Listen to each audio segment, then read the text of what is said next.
Eu vou te explicar agora de uma vez por todas para você não ter mais dúvidas nesse texto. O profeta Naum, no capítulo de número 1, verso de número 8 ao 15, tem algumas coisas a nos transmitir aqui. Se você ler o texto, você talvez não vai compreender logo no primeiro momento, porque exige um estudo mais avançado para você compreender estas linguagens que o profeta se utiliza. Eu quero explicar para você agora, versículo por versículo, para a gente terminar esse capítulo de número 1 nesse vídeo. Você sabe que nós estamos em uma série falando sobre o profeta Naum. Então hoje se encerra o capítulo de número 1. No próximo vídeo, vamos dar início ao capítulo de número 2. E todos esses vídeos eu explico versículo por versículo. Então, se você quer ter uma compreensão mais profunda da Bíblia Sagrada, eu recomendo que você veja os outros vídeos, tá bom? Vamos lá? O verso de número 8 diz assim, ó: "E com uma inundação transbordante acabará de uma vez com o seu lugar, e as trevas perseguirão os seus inimigos." Vamos entender esse verso de número 8. O que é que Deus está comunicando? Veja bem, aqui tem a figura de uma inundação. Uma inundação, você sabe que quando acontece, é algo irresistível. Não dá para controlar uma inundação. A figura que Deus se utiliza é exatamente aplicada para o que ele vai mandar para os assírios. Deus está comunicando ao profeta Naum que o juízo de Deus contra os assírios seria da mesma forma que uma inundação. Ou seja, algo irresistível, algo incontrolável, algo avassalador. Então Deus está dizendo no verso de número 8 que o juízo dele contra os assírios seria algo incontrolável. Verso de número 9, olha o que diz: "Que penseis vós contra o Senhor? Ele mesmo vos consumirá de todo." Ou seja, aqui o profeta está revelando que tem o dedo de Deus, tem a digital de Deus. Não é algo aleatório que estava acontecendo aos assírios, não. Mas era Deus que estava causando tudo aquilo para que o seu reino fosse levado ao chão, para que o reino assírio fosse completamente devastado, destruído, destronado. O verso continua, ele diz assim, ó: "Não se levantará por duas vezes a angústia." Ou seja, o texto revela que ia ser uma angústia muito grande para eles, mas que essa angústia ia ser definitiva. O profeta está revelando aqui, nos trazendo a mensagem de Deus, e a mensagem é essa: Deus ia pôr fim aos assírios, ok? Verso de número 10. "Porque ainda que eles se entrelacem como os espinhos e se saturem de vinhos como bêbados, serão inteiramente consumidos como a palha seca." Veja bem, duas imagens aparecem aqui interessantes. A primeira imagem fala de espinhos e a segunda imagem fala de bêbados. O que essas imagens comunicam? Veja bem, os espinhos comunicam a ideia da natureza humana e de confusão.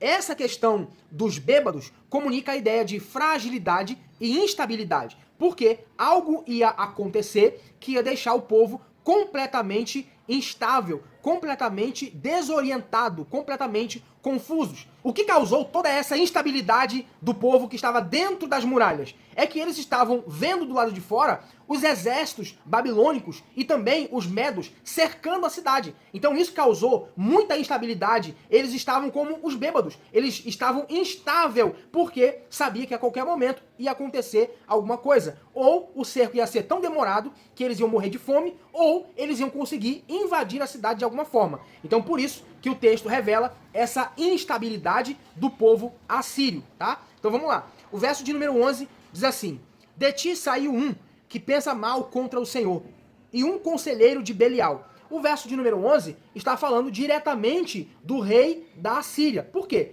Porque ele pensava que ele era o Deus que poderia vencer todo mundo. Ele desafiava todos os deuses das nações que ele ia enfrentar. Então ele achava que todos os deuses eram iguais àqueles deuses das cidades onde ele invadiu, que tinha boca, mas não falava, que tinha olhos, mas não via, que tinha pés, mas não andavam. Então, ele desafiou o Deus de Israel, achando que o Deus de Israel era igual aos outros deuses das nações que ele havia enfrentado. Então, ele começou a proferir coisas a respeito do Deus de Israel. E quando ele faz isso, Deus se levanta para ir em favor do seu povo. Agora perceba, verso de número 12 diz assim: "Assim diz o Senhor, por mais seguros que estejam e por mais numerosos que sejam, ainda assim serão exterminados, e ele passará." Ou seja, Deus está demonstrando o fim do rei da Síria, porque ele fala aqui, ó, "e ele passará." Esse ele aqui é referente ao rei da Síria. E ele vai dizer o seguinte: por mais numerosos que sejam e por mais seguros que estejam, porque realmente eles estavam seguros. Os muros eram intransponíveis. Tinha aproximadamente 30 metros de altura e largura mais de 12 metros. Então era algo intransponível. Não tinha como ninguém atravessar aquelas muralhas. Então eles estavam completamente seguros. Mas Deus está dizendo que eles estavam seguros diante dos homens. Mas diante de Deus, eles não tinham segurança, porque eles estavam do lado oposto. Eles estavam lutando contra Deus, porque estavam lutando contra o povo de Deus. Então perceba, continuando ainda no verso de número 12, ele vai mudar agora a sua fala. Ao invés de falar para os assírios, agora a direção da fala é para o povo de Judá. Olha isso. Eu te afligi. Deus está dizendo para o povo de Judá. Eu te afligi, mas não te afligirei mais. Ou seja, aquilo que estava acontecendo com Judá, aquela aflição toda, também tinha o dedo de Deus para trazer correção ao seu povo.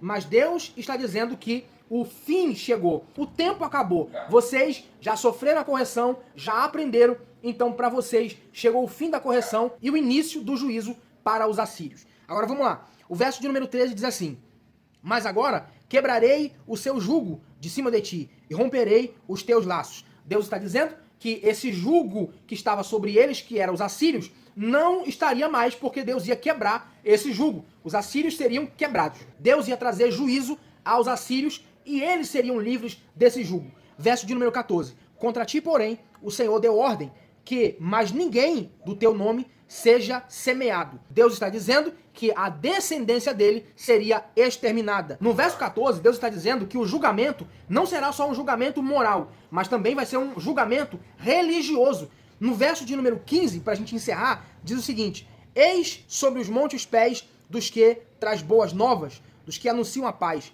Celebra as tuas festas, ó Judá.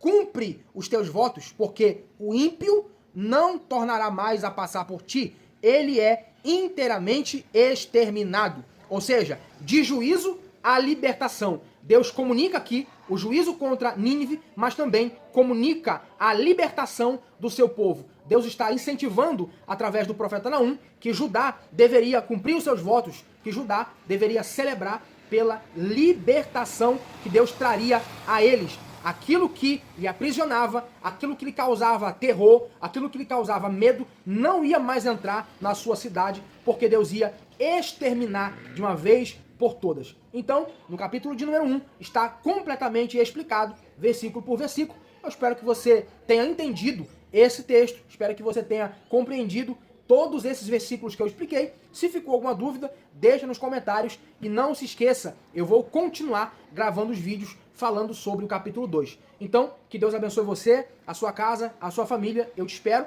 no próximo vídeo.